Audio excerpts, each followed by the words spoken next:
بسم اللہ الرحمن الرحیم۔ السلام علیکم۔ اموی خلافت کے بانی اور پہلے حکمران حضرت امیر معاویہ بن ابو سفیان رضی اللہ تعالی عنہ تھے، جنہیں معاویہ اول بھی کہا جاتا ہے۔ آپ ہجرت مدینہ سے تقریباً 15 برس بیشتر مکہ میں پیدا ہوئے۔ جب رسول اللہ صلی اللہ علیہ وآلہ وسلم نے اعلان نبوت فرمایا تو حضرت معاویہ کی عمر قریباً 4 برس تھی۔ آپ نے فتح مکہ کے روز اپنے والد اور والدہ کے ہمراہ اسلام قبول کیا۔ جب آپ نے اسلام قبول کیا تو اس وقت آپ کی عمر 25 برس تھی۔ بعض روایت کے مطابق آپ فتح مکہ سے قبل ہی اسلام قبول کر چکے تھے، لیکن اس کا اظہار نہ کیا تھا۔ اسلام قبول کرنے کے بعد رسول اللہ صلی اللہ علیہ وآلہ وسلم نے حضرت معاویہ کو کاتب وحی کا عظیم منصب عطا کیا، لیکن بعض علماء انہیں صرف کاتب ہی کہتے ہیں۔ اس کے علاوہ بیرون ملک سے آئے ہوئے لوگوں اور ملاقاتیوں کی مہمان نوازی اور دیکھ بھال کا کام بھی آپ کے سپرد تھا۔ یہ دور چونکہ نبی کریم صلی اللہ علیہ وآلہ وسلم کی مبارک زندگی کا آخری دور تھا، اس لیے حضرت معاویہ زیادہ عرصہ آستانہ نبوت سے منسلک نہ رہے۔ حضور کے وصال باکمال کے بعد خلفائے راشدین اور حضرت سیدنا امام حسن ابن علی علیہ السلام کی خلافت کے بعد حضرت معاویہ نے خلافت کے قیام کا اعلان کیا اور کم و بیش 20 سال تک مسلمانوں پر حکومت کرتے رہے۔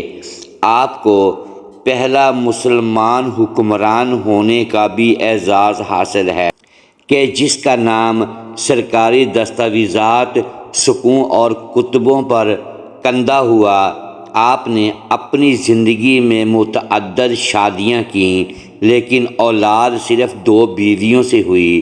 آج کی ویڈیو میں ہم مختصراً حضرت معاویہ رضی اللہ تعالی عنہ کی ازواج و اولاد کا تذکرہ کریں گے۔ دوستو، حضرت معاویہ نے اسلام قبول کرنے کے بعد جن عورتوں سے نکاح کیے، تاریخ میں ان کی تعداد 4 آتی ہے۔ آپ کی ایک زوجہ کا نام میسون بنت بہدل تھا، جس سے بدنام زمانہ یزید پیدا ہوا۔ یہ یزید ابن معاویہ وہی بدبخت ہے کہ جس کے حکم سے رسول آخر حضرت محمد صلی اللہ علیہ وآلہ وسلم کے نواسے حضرت سیدنا امام حسین علیہ السلام کو کربلا کے مقام پر شہید کیا گیا تھا۔ بمطابق روایت یزید ابن معاویہ 22 ہجری یا 25 ہجری کو پیدا ہوا۔ میسون بنت بہدل سے آپ کی 2 اولادیں اور بھی ہوئیں، اور وہ دونوں لڑکیاں تھیں۔ ایک کا نام امتہ رب المشارق تھا، جو بچپن میں ہی فوت ہو گئیں، اور دوسری کا نام رملہ تھا۔ حضرت معاویہ کی دوسری بیوی کا نام فاختہ بنت کرتا تھا۔ اس سے آپ کے 2 صاحبزادے عبداللہ اور عبدالرحمن پیدا ہوئے۔ عبداللہ تو حضرت معاویہ کی وفات تک زندہ رہے، لیکن ان کے بعد کے حالات سے تاریخ کے اوراق خاموش ہیں۔ ان کی کنیت ابو الخیر بیان کی جاتی ہے، لیکن عبدالرحمن بچپن ہی میں انتقال کر گئے تھے۔ آپ کی ایک تیسری زوجہ کنود بنت کرتا بھی تھی، جو کہ فاختہ بنت کرتا کی بہن تھی۔ ان کے علاوہ حضرت معاویہ کی ایک چوتھی زوجہ نائلہ بنت عمارہ الکلبیہ بھی تھیں، جس سے آپ کی ایک صاحبزادی رملہ اور دوسری ہند بنت معاویہ پیدا ہوئی۔ ان کے علاوہ آپ کی 3 صاحبزادیوں کا اور بھی حال ملتا ہے، جس کا نام عائشہ، عاتقہ اور صفیہ بیان کیے جاتے ہیں۔ دوستو، یہاں ایک اور دلچسپ بات بھی ہمیں روایت سے پتہ چلتی ہے، وہ یہ کہ حضرت معاویہ کی ایک اور زوجہ بھی تھی، جس کا نام قریبہ بنت ابی امیہ تھا۔ یہ قریبہ کون تھی اور حضرت معاویہ نے اس کے ساتھ کب شادی کی تھی، اس کی تفصیل جاننے سے پہلے یہ جان لینا ضروری ہے کہ یہ قریبہ بنت ابی امیہ خلیفہ دوم حضرت سیدنا عمر بن خطاب رضی اللہ تعالی عنہ کی ازواج میں سے ایک تھی۔ چنانچہ بیان کیا جاتا ہے کہ حضرت عمر بن خطاب رضی اللہ تعالی عنہ نے زمانہ جاہلیت میں 2 خواتین سے نکاح کر رکھا تھا، جو کہ آپ کے اسلام قبول کرنے کے بعد بھی آپ کے نکاح میں ہی رہی تھیں، لیکن انہوں نے اسلام قبول نہ کیا تھا۔ ایک کا نام قریبہ بنت امیہ اور دوسری کلثوم بنت جرول تھی۔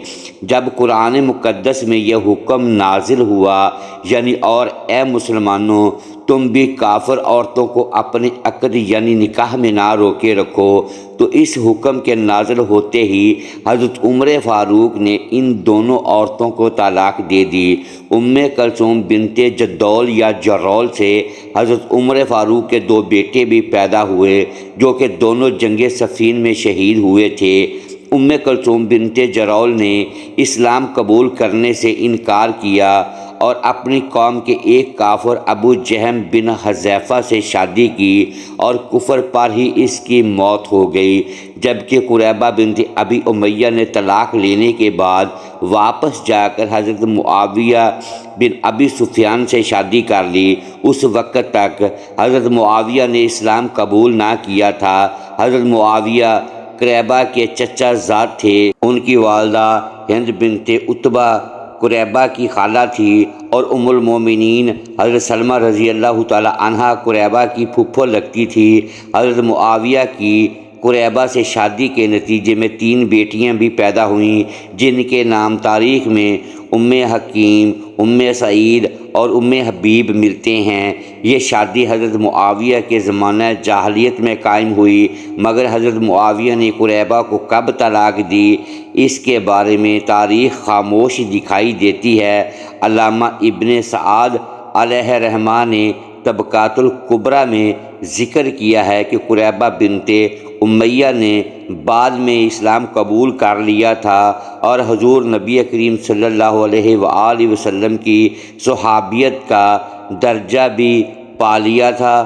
حضرت معاویہ کے بعد قریبہ بنت ابی امیہ نے امیر المومنین حضرت ابو بکر صدیق رضی اللہ تعالی عنہ کے بیٹے عبد الرحمن بن ابی بکر سے بھی شادی کی تھی، جس سے ان کے ہاں 5 بچوں کی پیدائش بھی ہوئی تھی۔ دوستو، قریبہ بنت امیہ کا ذکر کم و بیش تاریخ کی تمام مستند کتابوں میں بآسانی مل جاتا ہے۔